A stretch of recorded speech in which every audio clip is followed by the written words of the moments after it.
अस्सलाम वालेकुम वरहमतुल्लाहि वबरकातुहू। सही बुखारी की 123 नंबर हदीस है वजू में कुली करना।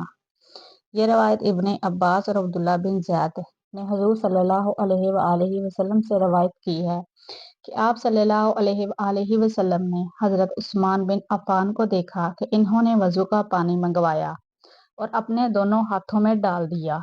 इसके बाद कुली की, नाक में पानी डाला, इसे साफ किया, फिर 3 बार चेहरा धोया, फिर दोनों हाथ 3 बार धोए कोहनियों तक, सर का मसा किया 1 बार, फिर दोनों पाँव को 3-3 बार धोया। फिर फरमाया, नबी सल्लल्लाहु अलैहि वसल्लम मेरे इस वजू की तरह से ही वजू करते थे और फरमाते थे, जो मेरी तरह ऐसा वजू करे और अंदरूने ख्यालात अपने दिल में ना लाए और नमाज अदा करे, अल्लाह ताला इसके साबका गुनाह भी माफ फरमाए, आमीन। सही बुखारी की 120 नंबर हदीस है, जूते पहने हो तो उतार कर पाँव धोना और जूतों पर मसा करना कैसा है। सही बुखारी की 165 नंबर हदीस में है, अब्दुल्ला बिन उमर रजी अल्लाह अन्हा से कहा कि ए अब्दुल रहमान, मैं तुमसे 4 बातें ऐसी देखता हूँ जो तुम्हारे किसी साथी में नहीं है। इन्होंने कहा, वो क्या? इब्ने जरीज ने कहा, तुम रुकने यमानी और हुजरा असद के सिवा काबे के किसी कोने को हाथ नहीं लगाते। तुम बिन बाल के जूते यानी साफ पहनते हो। तुम जर्द खजाब लगाते हो। नीज में देखता हूँ, जब तुम हज के अयाम में मक्का में होते हो, लोग चांद देखते ही एहराम बांध लेते हैं, मगर तुम 8वीं तारीख तक नहीं बांधते। अब्दुल्ला बिन उमर ने जवाब दिया, मैंने नबी सल्लल्लाहु अलैहि वसल्लम को काबे के कोनों को हाथ लगाते नहीं देखा, सिर्फ हुजरा अस्वद और रुकने यमानी को हाथ लगाते देखा और हुजूर सल्लल्लाहु अलैहि वसल्लम को बिन बाल के जूतियां पहनने देखा है। आप इन्हें पहनने पहने वजू करते थे। मैं इनका पहनना पसंद करता हूँ। जर्द रंग मैंने हुजूर सल्लल्लाहु अलैहि वसल्लम को बालों और कपड़ों में इस्तेमाल करते देखा है। मैं भी इस रंग को पसंद करता हूँ। एहराम बांधने का हाल ये है कि मैंने नबी सल्लल्लाहु अलैहि वसल्लम को उस वक्त तक एहराम बांधते नहीं देखा जब तक आपकी ऊँटनी आपको लेकर ना उठी। इस बात की रवायत में जूतों पर मसा करने के बारे में उल्मा ने लिखा है कि इब्तिदा में जायज था, मनसूख हो गया। दूसरी बात ये है कि जब आप सल्लल्लाहु अलैहि वसल्लम चमड़े के मोजे पहने हुए होते तो मोज़ों पर मसा करने के साथ साथ जूतों के ऊपर भी हाथ फेर लेते, जिसको देखने वाले लोग यही समझते कि आप सल्लल्लाहु अलैहि वसल्लम ने जूतों पर मसा किया है, हालांकि दर हकीकत मोज़ों पर मसा होता है। सही बुखारी की 166 नंबर हदीस है, वजू और गुस्ल में दाएं तरफ से शुरू करना। नबी सल्लल्लाहु अलैहि वसल्लम की साहबजादी ज़ैनब रज़ी अल्लाह अन्हा को गुस्ल देने के वक्त रसूल सल्लल्लाहु अलैहि वसल्लम ने गुस्ल देने वाली औरतों को फरमाया, दाहिनी तरफ से गुस्ल दो और वजू के मकामात पहले धो। फिर 167 नंबर हदीस में है, हजरत आयशा उम्मुल मोमिनीन फरमाती हैं, नबी सल्लल्लाहु अलैहि वसल्लम को हर एक काम दाईं जानिब से शुरू करना पसंद था, जैसा कि जूता पहनना, कंघी करना और तहारत करते वक्त भी वो दाहिने तरफ से ही शुरू किया करते थे। सही बुखारी की 168 नंबर हदीस है कि नमाज के वक्त पानी तलाश करना कैसा है।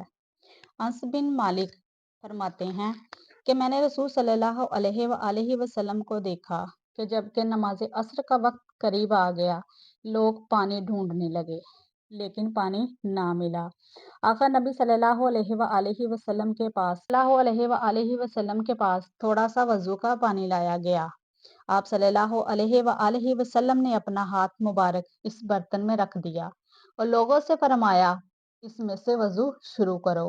हजरत अंस रजी अल्लाह अन्हा कहते हैं कि मैंने देखा कि पानी आपकी उंगलियों के नीचे से फूट रहा है, सुबहान अल्लाह, हत्ता के अव्वल से आखिरी शख्स तक सबने वजू किया, सुबहान अल्लाह। सही बुखारी की 167 नंबर हदीस में है कि आदमी के बाल धोए हुए पानी के मुतालिक क्या है। अता के नजदीक कोई कबाहत नहीं कि आदमी के बालों से रस्सियां या डोरियां बनाई जाएं।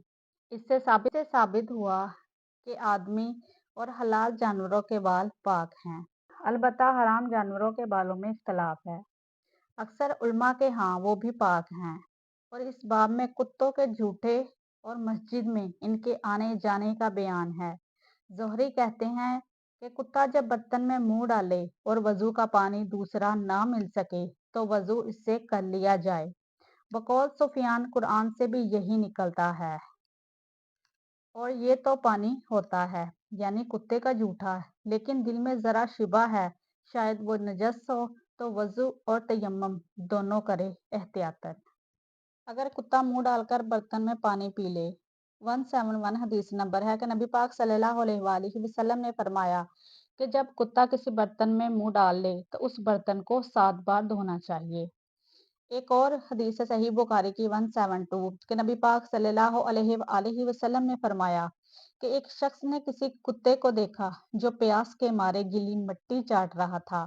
اس شخص نے اپنا موزہ اتارا، اس میں پانی بھر بھر کر کتے کو پلانا شروع کر دیا، یہاں تک کہ اسے سیر کر دیا۔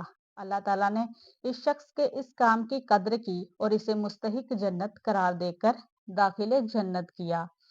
عبداللہ بن عمر فرماتے ہیں کہ نبی پاک صلی اللہ علیہ وآلہ وسلم کے زمانے میں کتے مسجد میں آتے جاتے تھے، کیونکہ وہ دروازہ اور حصار نہ تھا، پھر وہاں کی جگہ پر پانی نہیں چھڑکتے تھے۔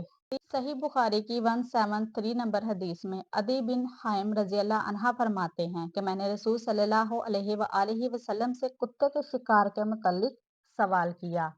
آپ صلی اللہ علیہ وآلہ وسلم نے فرمایا، جب تو اپنا سدایا ہوا شکاری کتا چھوڑے وہ شکار کرے تو کھا لیا کر، جب وہ کتا اس شکار میں سے کچھ کھا لے تو مت کھاؤ، کیونکہ اس نے اپنے لیے وہ جانور پکڑا ہے۔ میں نے عرض کیا، کبھی میں اپنا کتا چھوڑوں اور اس کے ساتھ دوسرا کتا بھی موجود ہو تو کیا کروں؟